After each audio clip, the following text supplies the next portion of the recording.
Welcome to Arsenal Report, your daily source for all things Arsenal FC. From match updates and transfer talk to behind-the-scenes stories, we've got it all. If you're a true gunner, this is your home. Hit subscribe and join the pride. Victory through harmony. Let's get started. The Premier League have issued a statement to explain why Evanilson's winner for Bournemouth in their clash with Arsenal wasn't disallowed despite a VAR check.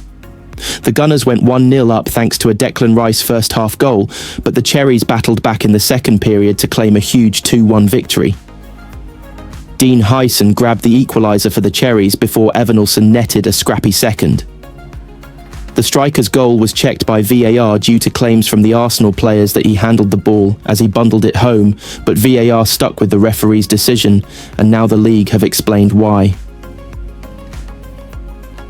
A statement read, "The referee's call of goal was checked and confirmed by VAR, with no conclusive evidence that Evanilson handled the ball before scoring." Robert Green, the former England goalkeeper, agreed with the decision. Speaking on BBC Radio 5 Live, he said, "In the VAR booth, there's no evidence to say it's off the hand. It's not conclusive." Green, who represented clubs including Norwich, West Ham and Chelsea during a successful playing career, also praised Bournemouth's goal and added, "It's the stuff of dreams for the Bournemouth fans. It's a really well-executed set-piece, really good centre-forward play from Evanilson." The goal proved crucial, with Arsenal, who face Paris Saint-Germain in the second leg of their Champions League semi-final on Wednesday, suffering a surprise defeat. It's another blow for Gunners manager Mikel Arteta, who this week admitted seeing Liverpool winning the Premier League has been painful. Liverpool's resounding 5-1 win at home to Tottenham last weekend saw them win their second Premier League title. Arteta's Gunners fell short in a title race for a third successive season, and asked whether Liverpool winning the league has hurt him, Arteta said, "Yes, big time.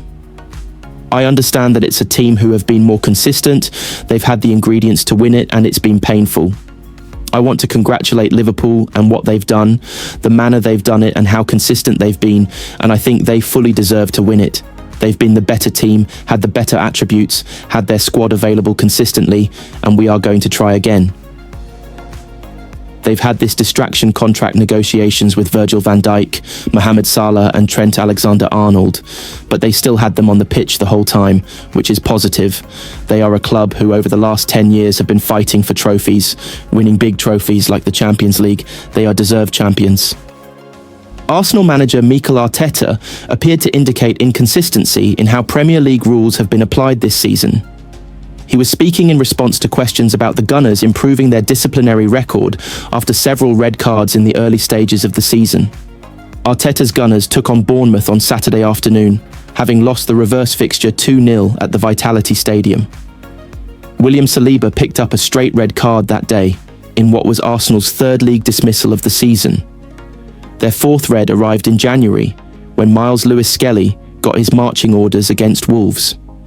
That dismissal was later overturned though, and they have only had one sending off since. It's been because the rules at the beginning of the season when we were punished, then after 15 games they were very different. So they resolved them, Arteta told reporters. So hopefully next season we'll have some new rules for some games and then change them again. That would be great, if possible. Especially for all the teams, the same rules, at least, he continued. When told, "With VAR anything could happen," he then said, "No. Well, hopefully not." Arsenal's first dismissal of the campaign came all the way back in August, with Declan Rice shown a second yellow against Brighton for delaying the restart. Leandro Trossard got his marching orders for the same offence the following month, with Arsenal's 10 men coming within touching distance of holding out for a point at Manchester City, despite the red. Next came Saliba, who wrestled Evanilson to the ground during the trip to Bournemouth and saw a yellow card upgraded to red after a VAR check. Lewis-Skelly was then shown a straight red against Wolves in January, with VAR upholding the decision, but the youngster's ban later overturned. But he wasn't so lucky after being sent off for denying a goal-scoring opportunity against West Ham. "I am absolutely fuming, but I leave it with you," a furious Arteta told Sky Sports after that Wolves dismissal. "Because it is that obvious. I don't think my words are going to help. Arsenal have avoided the same kinds of disciplinary issues in Europe, where they will take on Paris Saint-Germain on Wednesday.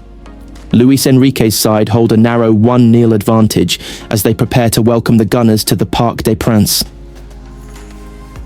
We need to prepare for the second match. It's going to be difficult, PSG boss Luis Enrique told Amazon Prime after Ousmane Dembele's first leg winner. The result means a little advantage for us.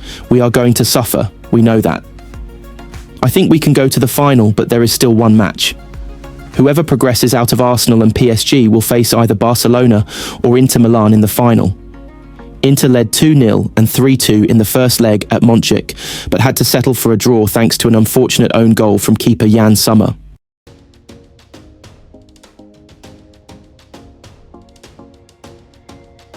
Arsenal are sizing up a move for Leicester starlet Bilal El-Khanous, who has received a vote of confidence from boss Ruud van Nistelrooy.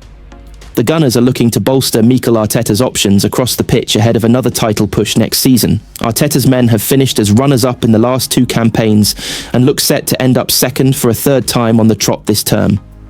One area that needs reinforcements is attacking midfield. Captain Martin Odegaard has been a virtual ever-present under Arteta when he has not been injured, but the Norwegian has struggled for form since returning from an ankle problem.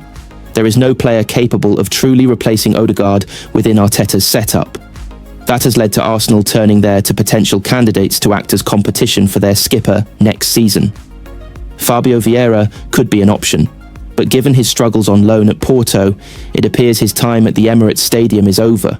That has led to the emergence of El-Khanous as a potential option.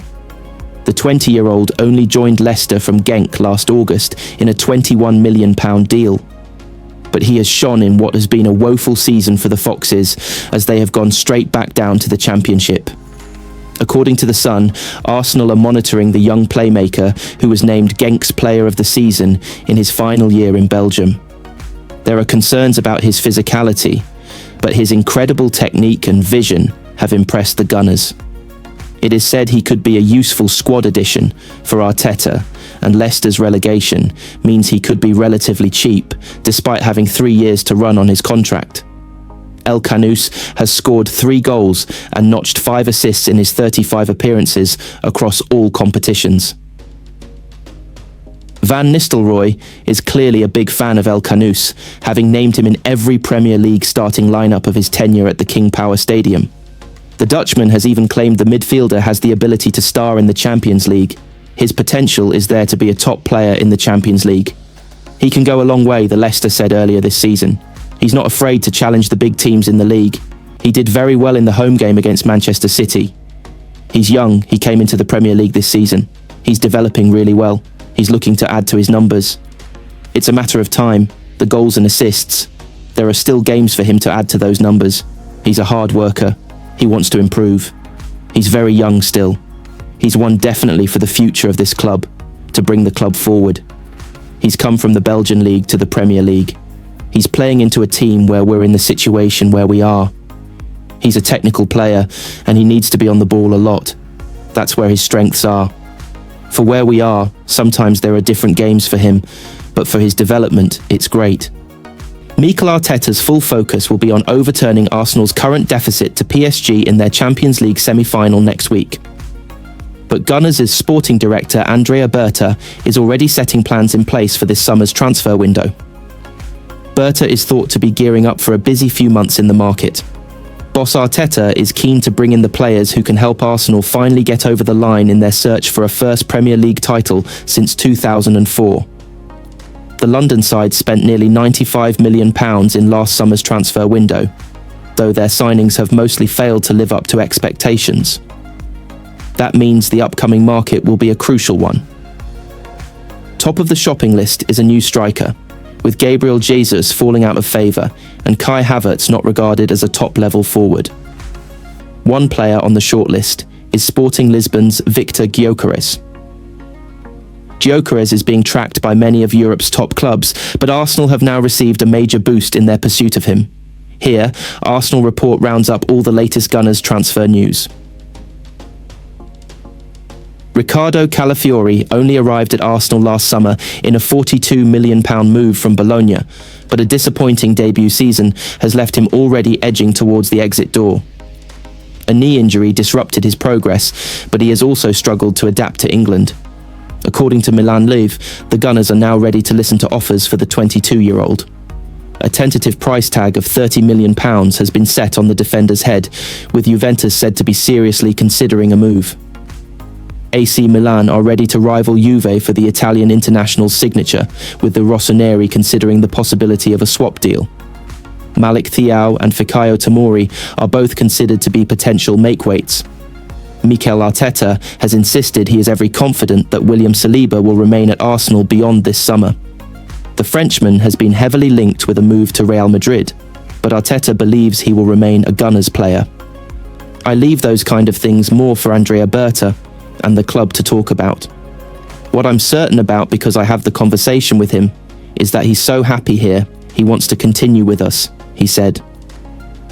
What will happen in the future always is with negotiations, something that takes time and process, and to be on top of them. But I am confident William is very happy here, and that's the place he wants to be. Arsenal have emerged as the front-runners to sign Sporting Lisbon star Victor Gyökeres.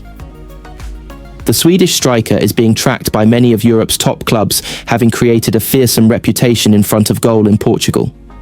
According to Ebola, the Gunners have edged ahead of Liverpool and Manchester City in the race to sign Gyökeres. New sporting director Andrea Berta is said to be a big fan of the 26-year-old. Sporting have set a price tag of £85 million on Gyökeres and are said to be resistant to any offer below that. It is currently unknown if Arsenal are willing to spend such a high amount, though they are stepping up their pursuit.